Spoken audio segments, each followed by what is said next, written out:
এটাকে কে কে চিনেন? অনেকেই চিনে। এটা আমাদের এলাকায় গড় আলু বলে বা মাটির নিচের আলু বলে, অনেক বড় বড় হয়ে থাকে। এটা আমাদের ছোট ছোট গাছগুলো তুলেছে, আর যেটা বড় গাছ সেগুলো রাখছে।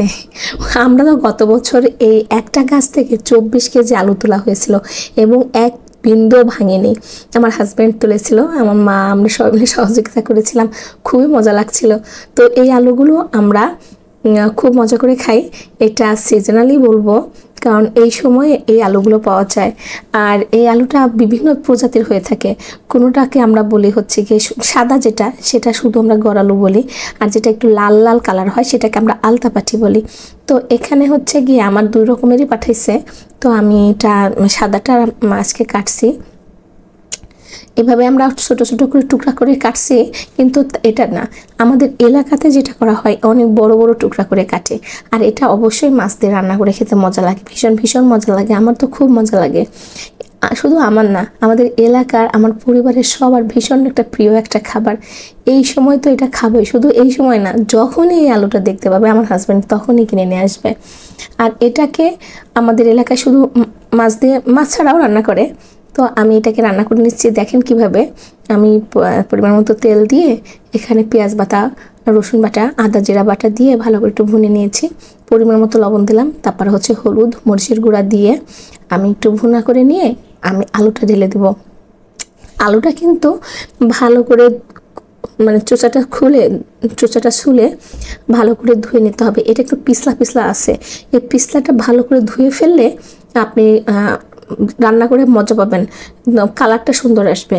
এই কাজটা আমাদের বাড়িতে অবশ্য আমার শাশুড়ি মা করে। আমার শাশুড়ি খুব সুন্দর করে কাটে এবং ধুয়ে দেয়, সুন্দর করে ধুয়ে দেয়। এবং এটা খেতে আমার তখন খুব ভালো লাগে, দেখতেও ভালো লাগে। আর এটা যখন ভুনা হয়ে যাবে তখন আপনাকে এখানে একটু পানি দিতে হবে বেশি করে।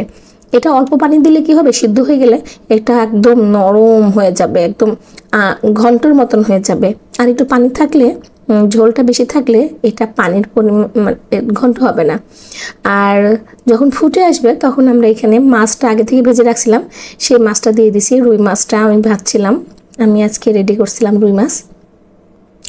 তো পানিটা এরকম ছলছল করে দিবেন, মানে তরকারি আলুর উপরে পানি থাকবে। তারপর দেখেন, খুব বেশি কিন্তু সময় লাগে না। এটা যদি আলুটা ভালো হয় খুব দ্রুত সিদ্ধ রান্না হয়ে যাবে। এই দেখুন, মাশাআল্লাহ, আমি গল্প করতে করতে আমার রান্না কিন্তু কমপ্লিট হয়ে গেল। এই যে কি সুন্দরভাবে সিদ্ধ হয়ে গেছে।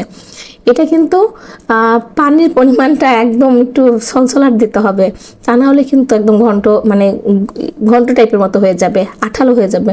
আর এই যে দেখেন কি সুন্দর, মাশাআল্লাহ, একটা আলু কিন্তু ভেঙে যায়নি। আর মাছটাও মাশাআল্লাহ ভেঙে যায়নি, মাছও ঠিক আছে। ঠান্ডা লেগে গলাটা বসে গেছে, গলার অবস্থা খুব খারাপ। তবে একটা কথা বলি, এটা শুধু আমি ভাত দিয়ে খাই না, রান্না হওয়ার পর আমি খালি খালি খেতে থাকি। এটা খুবই মজা লাগে, আপনারা ট্রাই করে দেখুন।